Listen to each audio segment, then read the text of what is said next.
Ian Lee, a professor at Carleton University's Sprott School of Business. Great to have you back, Professor. If the tariffs are as sweeping as is being indicated, does it inevitably lead to a global trade war?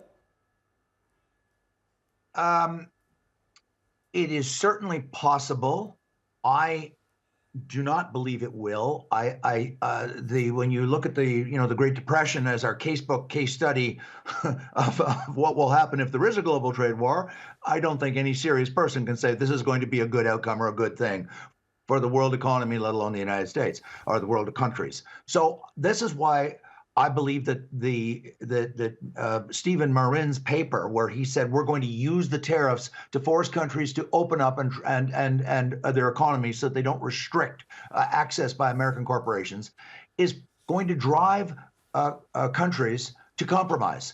And let's be very quickly add that the smaller countries, and my country's a smaller country. We're only 2.5 trillion GDP, whereas the United States is 30 trillion GDP. It is the world hegemon. It is the modern colossus of Rome at the time of Augustus Caesar. The smaller countries I'm predicting, are going to buckle. They're going to come say, okay, Mr. Trump, we're gonna open up our economies. We're gonna compromise. How China responds, of course, it's the second largest economy in the world at 18, 19 trillion. That's a separate question. But then China's trading a lot less today because of past tariffs with the United States. So what I'm saying is I think that there's going to be a lot of compromising, a lot of negotiating going on over the next few months in this year, 2025. And I would be surprised if we end up finally in a long-term or permanent trade war. Yeah, Vietnam is already dropping a lot of tariffs on U.S. imports across different sectors. Israel, just, Professor, in the past few minutes, because we have access to all the news agencies, maybe you don't, Israel has dropped all tariffs on all American imports in the past few minutes. Is it true that the U.S. economy is based largely, very much largely, on domestic consumption? Because wouldn't that mean that the American economy would suffer less than others in a tariff exchange? You are absolutely correct. Yes, they import a lot of people. Look at the numbers they import and say, look at that. But they keep missing the fact that this is a $30 trillion economy. It's 28% of the world. The world is 115 trillion GDP, the current figures for last year. 193 countries at the United Nations, sovereign countries. Just one of them is 30 trillion. And because they're so large, they do a lot of internal trading with themselves. And so the tariff wars are not going to be as harmful on the United States as on other countries, just because of their sheer scale. And so that's the essence of the Stephen Marin paper, who's now, by the way, the chief economist, essentially the chief economist to the White House, to the president. And they're saying that, countries are going to bend and compromise because just about everybody in the world wants to deal with the United States. What you just announced about what Israel has done, I would not be surprised to see other countries. I fully expect. In fact, the Prime Minister Carney in Canada just announced 2 days ago that we're going to be going to the negotiating table as soon as the election is over. And that, to me, is the signal that that's where we're going to see the real trade deal emerge with the United States. And it's going to involve compromises by Canada. If Donald Trump wants to recoup some of the $1.2 trillion deficit that the U.S. had with international trade last year, is this going to be a temporary measure? Because if it's longer term, that changes the entire philosophy of free trade and neoliberalism, doesn't it?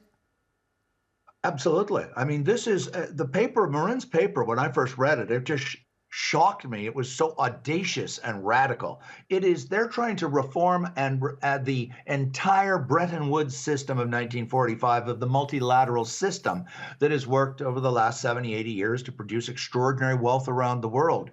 This is why I am much more skeptical, even though I've read the paper. I admire the intellect of Stephen Marin, but I think some of the assumptions there can be challenged concerning the efficaciousness of using tariffs. Yes, they can get countries to open up their economies. I think that can be effective. But the idea that they can use it as a long-term tool of significant revenue generation is offset by the fact that it's going to reduce world trade. It could create a recession. And remember, the off year is next. The off year elections in the U.S. are next November, in other words, in 2026. And the Republicans only have a very narrow seat advantage in both the House of Representatives and the Senate. So what we could see is there's a real backlash, and that has historically been the case in the off-year elections for many, many years under many presidencies. The presidency often loses, the party in power loses the Congress or one of the two houses in the Congress, which will really put a damper and put restrictions on Donald Trump. And remember, there are now Republicans in the Congress already trying to organize opposition to Mr. Trump's tariffs on Canada. So there's a lot of checks and balances in the United States. And so this story is not over yet.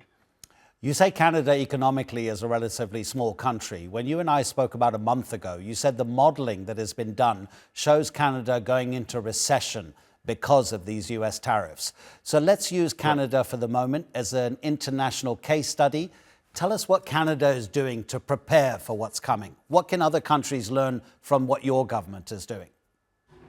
There are lots of things that we're doing because there's lots of bad things that we did do for the last 30, 40, 50 years. We created interprovincial trade barriers between the 10 provinces of Canada and $200 billion, which is an astonishing number of trade barriers, which are acting as essentially internal tariffs that restrict trade, restrict growth. And so now we are scrambling like crazy to eliminate those mostly very political protectionist type of trade barriers.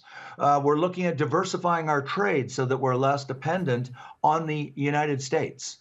And we'll always be very closely tied with the United States, but we're looking at expanding our trade with Europe and with Asia. Japan and South Korea were in Canada last summer, as was the German chancellor, practically begging us for liquefied natural gas. We have enormous amounts of natural resources.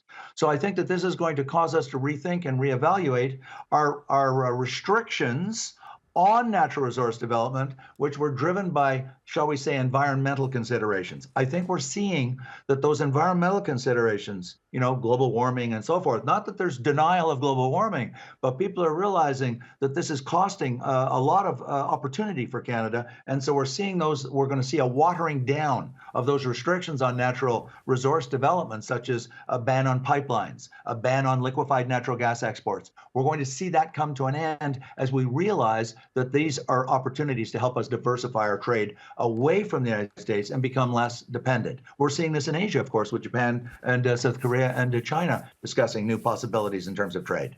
Professor Ian Lee, can't thank you enough for the analysis. Thank you so much. Take care.